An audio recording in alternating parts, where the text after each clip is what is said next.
Viewers, DB বেটে রয়েছে লক্ষ লক্ষ খেলা, যেই খেলাগুলোতে আপনি সরাসরি অংশগ্রহণ অথবা বেট প্লেস করতে পারেন এবং আমাদের স্ক্রিনে থাকা প্রোমো কোডটি ব্যবহার করে অ্যাকাউন্ট তৈরি করে স্কোর অনুমান করে মাসে লক্ষ লক্ষ টাকা আয় করতে পারেন। তাই দেরি না করে চলুন শুরু করা যাক। এর জন্য প্রথমে যে কোনো ব্রাউজারে চলে যাবেন এবং সেখানে ডিবি বেট এপিকে ডাউনলোড লিখে সার্চ করলেই অনেকগুলো অপশন চলে আসবে। যে কোনো একটা লিঙ্কে ক্লিক করে ডিবি বেটের অফিসিয়াল অ্যাপ্লিকেশনটিকে ডাউনলোড করে নেবেন। ডাউনলোড করা হয়ে গেলে ইনস্টল করে ওপেন করবেন। ওপেন করার সাথে সাথে এখানে দুটি অপশন পাবেন, লগ ইন ও রেজিস্ট্রেশন। আমরা যেহেতু নতুন অ্যাকাউন্ট বানাবো তাই অবশ্যই রেজিস্ট্রেশনে ক্লিক করে দিব। তারপর এখান থেকে সহজ ও নিরাপদ মাধ্যম হচ্ছে ইন অন ক্লিক, তাই আমরা এটিতে একটা ক্লিক করে দিব এবং তারপর উপরে যা চাই তাই থাকবে। শুধুমাত্র প্রোমো কোডের ফাঁকা করে LM10 বসিয়ে দিবেন। আর LM10 হচ্ছে একটি অফিসিয়াল প্রোমো কোড। এই প্রোমো কোড ব্যবহার করলে আপনি প্রত্যেক ডিপোজিটে 100% বোনাস পাবেন। এমনকি এখানে প্রথমবার ডিপোজিট করলে 30 থেকে 35,000 টাকা পর্যন্ত ইনস্ট্যান্ট বোনাস পাবেন। তাছাড়া আপনি যতবার উইন হবেন ততবার আলাদা আলাদা বোনাস সহ এক্সট্রা ক্যাশব্যাক পাবেন। তাই প্রোমো কোডের ঘরে আমাদের এই মূল্যবান প্রোমো কোডটি বসানো হয়ে গেলে নিচে থাকা খালি ঘরগুলোতে একটা একটা টাচ করে ফিল আপ করে দিবেন এবং সবার নিচে থাকা টিক চিহ্নটাতে আরো একটা ক্লিক করে দিবেন।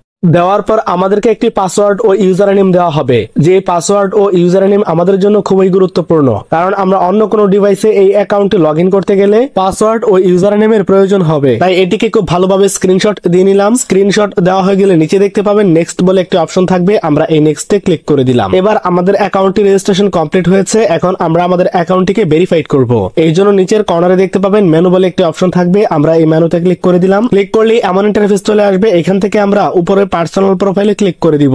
আর ক্লিক করার সাথে সাথে আমাদের সামনে এমন কিছু অপশন চলে আসবে। আমরা এখান থেকে শুরুতে ফোন নাম্বার এবং তারপর এনআইডি কার্ড ভেরিফিকেশন করব। ফোন নাম্বার ভেরিফিকেশন করার জন্য এখানে দেখতে পাচ্ছেন ফোন নাম্বার লিংক বলে একটি অপশন থাকবে, আমরা এই লিংকে ক্লিক করে দিলাম। দেওয়ার সাথে সাথে এখানে ফোন নাম্বারের ফাঁকা ঘরটিতে আমরা আমাদের ব্যবহার করা ও সচল ফোন নাম্বার বসিয়ে নেক্সটে ক্লিক করলেই আমাদের সেই নাম্বারে একটি ওটিপি কোড পাঠানো হবে। সেই ওটিপি কোড এখানে বসিয়ে কনফার্মে ক্লিক করলে আমাদের ফোন নাম্বারটি ভেরিফিকেশন হয়ে যাবে। আমাদের ফোন নাম্বার ভেরিফিকেশন সাকসেসফুল। এইবার আমরা আমাদের ন্যাশনাল এনআইডি কার্ড ভেরিফিকেশন করব। এই জন্য উপরে দেখতে পাচ্ছেন ফিল ইন পার্সোনাল ডাটা বলে একটি অপশন রয়েছে, আমরা এখানে একটি ক্লিক করে দিলাম। দেওয়ার পর ঠিক আমাদের সামনে এমন ইন্টারফেস চলে আসবে যে ঘরগুলোতে আমরা আমাদের ন্যাশনাল এনআইডি কার্ডের তথ্যগুলোকে সঠিকভাবে বসাবো। তবে আপনার যদি এনআইডি কার্ড না থাকে তাহলে আপনার বিস্তারিত পরিচয়টি এখানে লিখতে পারেন। প্রথমে ফার্স্ট নেম, তারপর সার নেম এবং তারপর মিডল নেম। এখানে আমরা আমাদের নামের প্রথম অংশ, দ্বিতীয় অংশ এবং পুরো নামটি বসিয়ে দিব।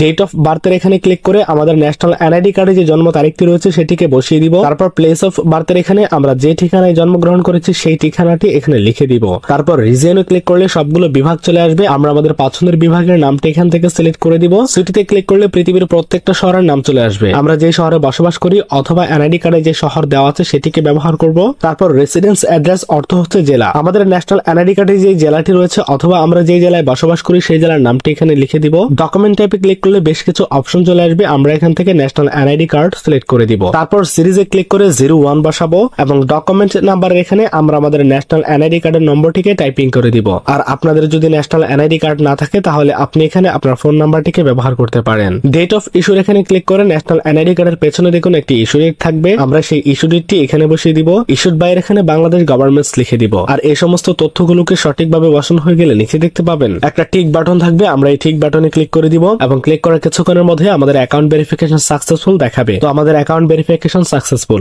এইবার আমরা আমাদের অ্যাকাউন্টে ডিপোজিট করব। আর ডিপোজিট করার জন্য উপরে দেখতে পাচ্ছেন ডিপোজিট বলে একটি অপশন রয়েছে, আমরা এই ডিপোজিটে ক্লিক করে দিব।